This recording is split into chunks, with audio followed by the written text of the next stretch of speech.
Welcome to another episode of Bishop's Gambit. Today we're at Teddy's Pizza on East W.T. Harris, meeting Teddy. I'm 62 years old. Growing up, I'll never forget CC's Pizza in Cleveland. One of my most favorite spots to go to. Back then, it was a jukebox. It was, a pinball machine, and that's why I carry my games right now. I'm an old ladies kid. I used to go to arcades every week and spend those quarters day in and day out. I used to love it. Whether you're looking for something fun to do or you're curious about how entrepreneurs think, you're in the right place. This is Bishop's Gambit. We meet the people and explore the places that make Charlotte one of a kind. We're talking with locals who are building businesses, creating culture, and shaping the Queen City, one hustle at a time. From hidden gems and neighborhood staples to up-and-coming creators and entrepreneurs, we're going behind the scenes to find out how they got started, what keeps them going, and what success really looks like in Charlotte. It's laid back, it's real, and it's full of the kind of stories you won't find in a brochure. Let's dive into what makes this city tick.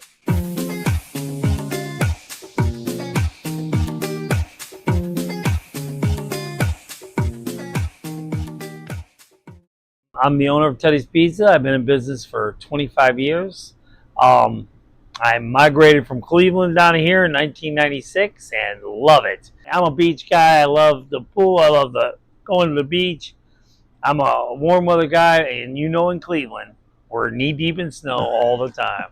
So, yeah, I'm glad to be out of there, but I love Cleveland with all my heart because obviously the Cleveland Browns, part of my makeup here, and it's kind of crazy though. When I first got started, I need a mascot. I'm going around a plain Jane pizza place. I said, here we go with the Browns. 25 years later, I got 4 cars painted like Browns helmets.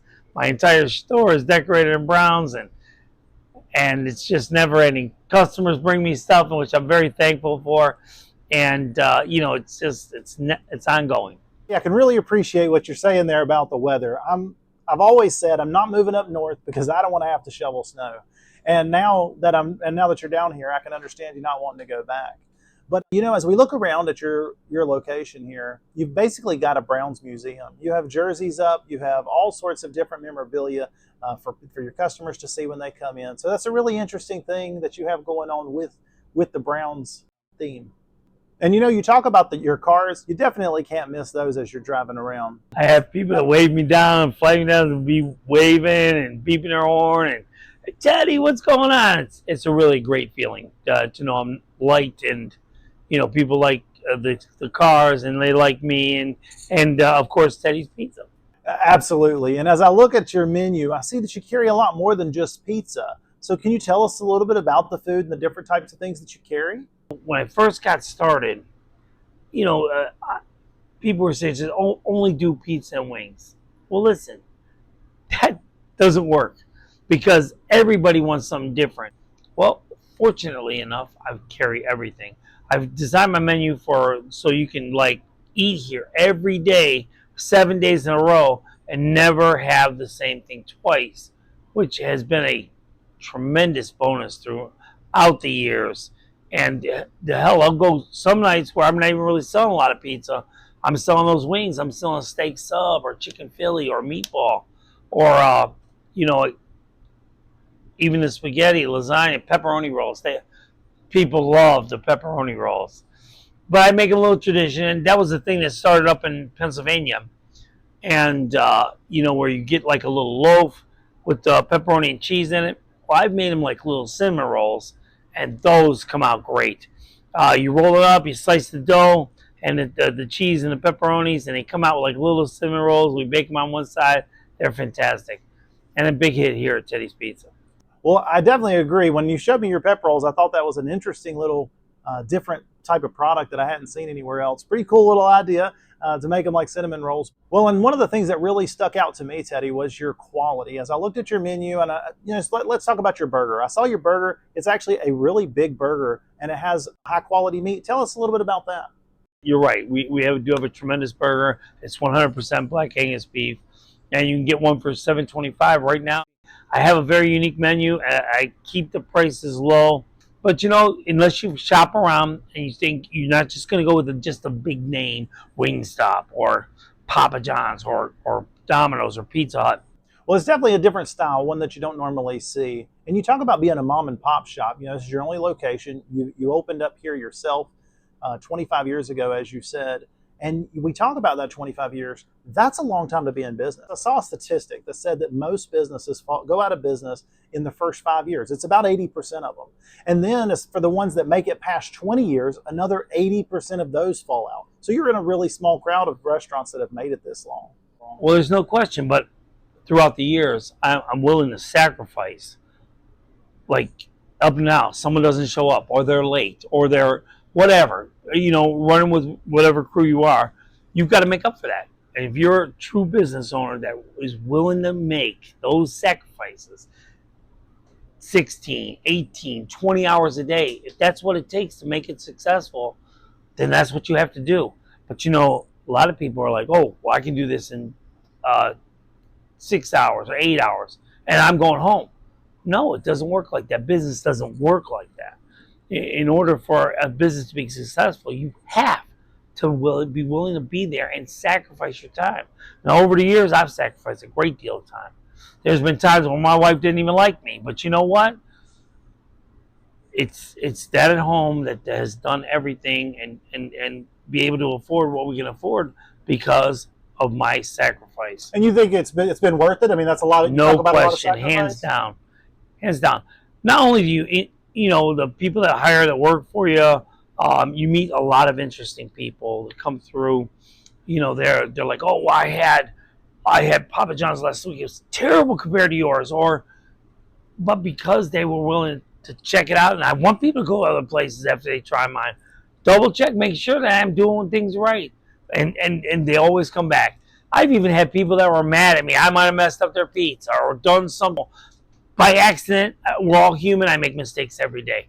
But they'll be mad at me, but 3 months later, here they come walking back through that door because they know that I hand make the dough here, sauce, cheese, everything is done to where it is perfect, or at least by my standards, perfect, and making food every day. So, well, Teddy, we talked about how long you've been in business and what an achievement that is. But can you tell us a little bit about how you got started? I'm 62 years old. Growing up, I'll never forget CC's Pizza in Cleveland. One of my most favorite spots to go to. Back then, it was a jukebox. It was, you know, a pinball machine, and that's why I carry my games right now. I'm an old ladies kid. I used to go to the arcades every week and spend those quarters day in and day out. I used to love it. And, you know, whether it be Pac-Man or Donkey Kong or Tekken, they're just the old favorites. You know, I 4 years culinary arts school, Hutton College, Nelsonville, Ohio. You know, I did pizza a long time before that. So after you left Cleveland with that experience that you had up there, how did you get started in your own business? Well, I came down here. I was a roofer. That's different. Well, yeah, it sure is 180% the other way. But because when I came down here with nothing.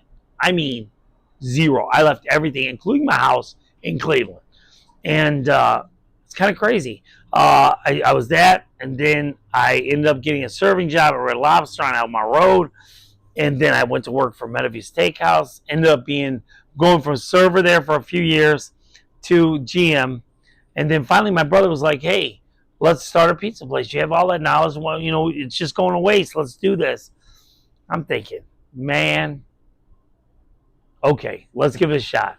Because, you know, when I went to culinary arts school, I did ice carvings, garde manger, which is making little animals out of fruit and vegetables. And I did very well at that, but baking was always my forte. And I had a wonderful lady. Her name was Leona Blakemore. She was my teacher. And she said, Ted, no matter what you do outside of here, you must make it your own, whether it be a pastry, a biscuit, or a pizza. Whatever you do, just make it your own. So I did. And this is my recipe I come up with, and it has been fantastic. The baking, like I said, was always my forte. I was thinking about a pastry shop, but you know, when my brother came to me with this idea, I was like, let's do this. I know we're gonna make it work. Sure enough, you know, getting it started, getting it going, keeping it going has been it has been an uphill and downhill battle, uphill, downhill. But you know, with any business, anybody that tells you you're going to be a bed of roses throughout the whole thing is just ridiculous. I've over the years, I've learned how to maintenance everything to try to save money, because when these ovens break down and you don't know what you're doing, you got to call somebody in. It's thousands of dollars now. It's not just $500 here, $500 there. You must know what you're doing. And thank God, I've had a great friend, Tom West. I'll never forget him. He's always been there to help me and help me learn and grow. And there's nothing that guy can't fix. So, Well, what do you think is the biggest attribute that's brought you success over 25 years and allowed you to stay in business so long? I think it's been me, my personality, because without me, there's no Teddy's. I mean, just being honest. I'm not trying to boast or anything like that. And honestly, I just want to keep trying to please my customers and do the best I can, because ultimately it's always been me and my recipes and what I want to do, and like if I'm unhappy with something, I'm not sending it out the door. It's going to stay right here. So I think that has definitely contributed, because people know, oh, Teddy, did you make my food? Well, I don't make it every time. You know, I have other people here to help me, but let me tell you, for the most part, I try to do 85% of the food going out the door. I tell you, there's always been someone else to help, but ultimately it's always been Ted. So you've really been able to force your way through and during those hard times and then ride the waves during the good times. You talk about how to get through some of the things that come up in business that just aren't what you expected when you first got started. But what about getting started? So a lot of people, they have this traditional method that you go to the bank, you bring your business plan, you talk about what you're going to do, and you have to get approval from the bank for the big loan. But it sounds like there might be a better way of doing it, or at least another way of doing it, because it's not the way you did it. Tell us how you got started and how you worked around that traditional method and getting started.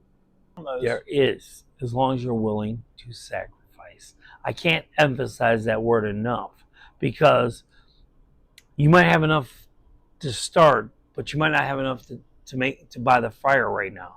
But you have enough to start with the pizza dough or the cooler and making your pizzas, and have enough money for the pans. Even if you do, it's worth a leap of faith to get out there and at least get it going. Once you start making money, then you add more stuff. You don't have to necessarily have everything perfectly in place right now. You know, unless you got that kind of money, then that's great. But being a man that came down here with nothing and has built a 25-year business and have everything that I have, it's all due to the fact that I was willing to work hard to get it. So, a lot of people have a dream of starting a business, but, there are things, because there's so many variables, you really take on a lot of responsibility. Like you talked about with all that sacrifice that comes with it. Oh, yeah, absolutely. Because when I first got started, you're talking about living off your credit cards, being here those 16, 18 hours a day, sometimes longer. Do you have enough dough for the next day? Are you ready to do, all your backups so you're ready to roll the next day? And you got to give or take learning the business. Nothing came with a book. You had to learn as you go. And luckily, my learning curve came pretty quickly.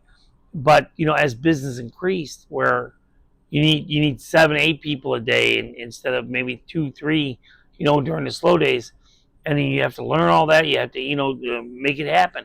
But as long as you're willing to sacrifice your time, you can make anything happen. Charlotte's a lot different in the year 2025 than it was in 2020 when you first got started. And I'm sure you remember all of those changes. You've seen all of the different things that have happened throughout the years. But tell us, what about today? There's a lot of people that want to start a business. Is today still a good time to start a business? I strongly suggest anybody taking that step out there. What do you have to lose?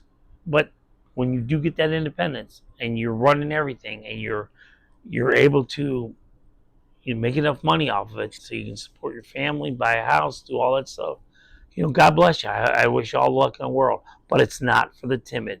If you want to crawl up and go home, don't even start, because it's not about that. In my personal opinion, the big conglomerates have moved in, and it's really, they've made it pretty tough on us. And I got to tell you, because when you get done buying all your equipment and everything else, You know, it could be anywhere from $75,000 to $150,000. You know, that's really a showstopper right there for a lot of people. They're like, God, how can I come up with that money?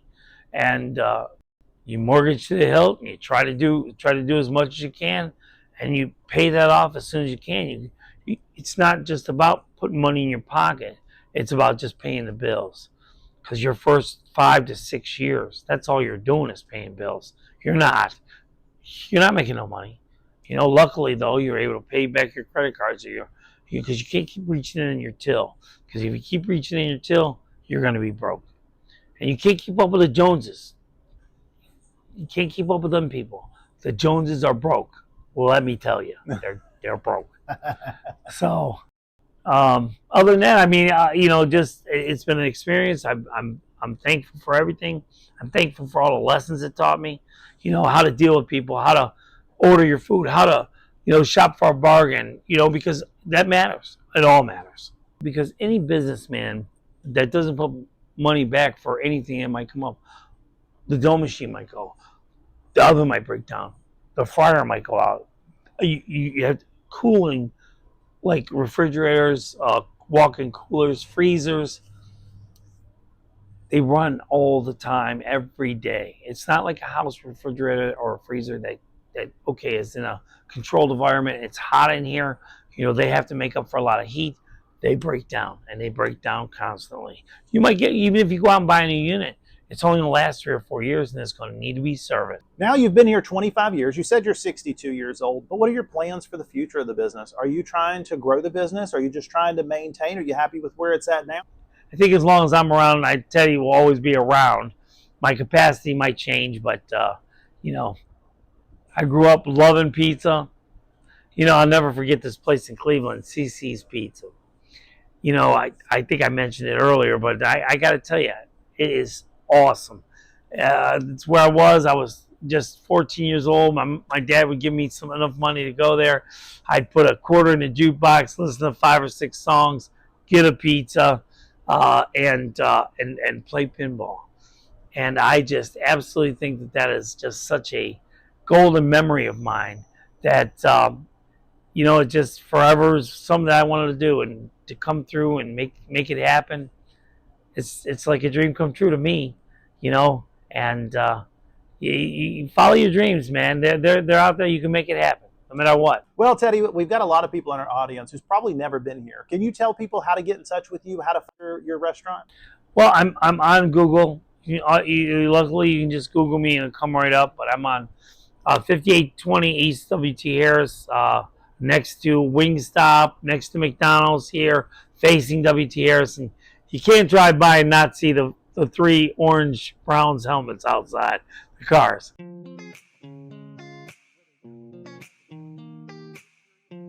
Well, that's it for us today. But the culture, the hustle, the flavor of Charlotte, that's still cooking. If you've got a story, we want to hear it. Join us next time on Bishop's Gambit.